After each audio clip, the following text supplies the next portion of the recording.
Elena. So what are the top stories this morning? Good morning again, Catherine. Well, as you'd expect, really, that shooting in Belgium is on most of the front pages. There's one of these very dramatic pictures of people fleeing away from where those shots were happening on the front page of Le Parisien. The headline there is "Terror at the Christmas Market." Now, on the inside, they interview a criminal psychologist who's dealt with these kinds of cases with high school shootings in the US and that sort of thing. But she says without knowing more about the motivations, more about the life of the killer, it's hard to analyse really why that might have happened. She says these people often have a sort of generalised rage against society, but without knowing more at the moment, there's not much analysis the papers can offer. Right, everyone's still trying to get a handle on what's actually happened. They're still here. reeling in shock. Okay, now we're back here in France. A new development in this very complicated corruption case, another one. This one known as the Karachi affair.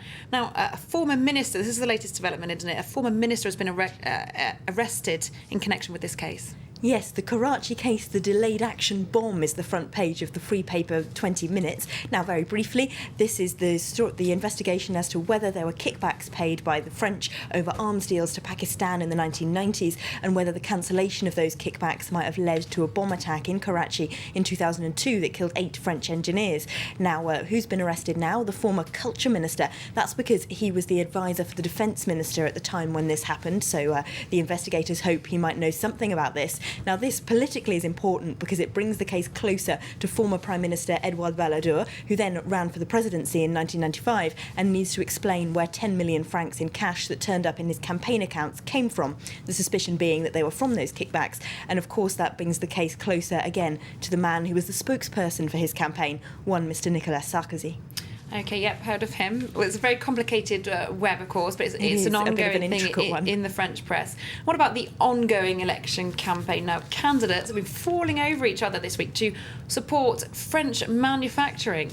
Yes, Made in France is back in fashion. That's the front page here at La Croix. Now, the president, Nicolas Sarkozy, was in a ski factory in the Alps yesterday. It's a factory that he's very keen on because they brought back some of the jobs, some of the production that they had sent to Taiwan to France to create jobs here. And that's what he wants companies across France to do. He's offering tax breaks to help them do that. He's not the only one of the presidential candidates trying to encourage consumers to buy French products. The socialist François Hollande, the centrist François Bayrou, even Marine Le Pen have all been making speeches about how we should buy French this week. So Le Monde puts it on their front page. The return of Made in France is the new top subject of the election campaign. So is this Made in France business, is it more of an electoral gimmick, do the papers reckon, or can it actually create jobs?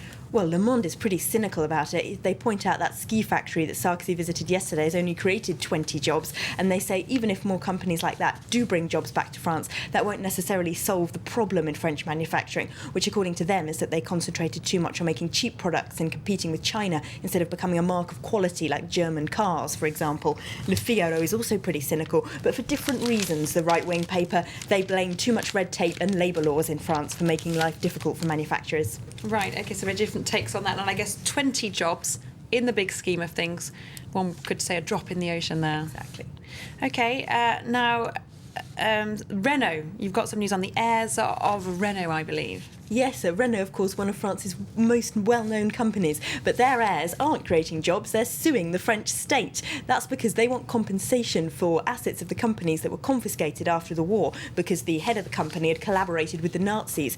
Now, they say they don't want money, they just want to save their reputation, but a historian interviewed by Le Parisien says that apparently Renault collaborated very over-enthusiastically by making tanks for the Nazis, so it's not really a chapter of their history you'd think they'd want to get in all the papers. Absolutely not. Coverage for them, probably not what they're looking for. Thanks very much indeed, Elena Casas Montanez there with our French press review here on France 24. A time now for a reminder of our top news headlines.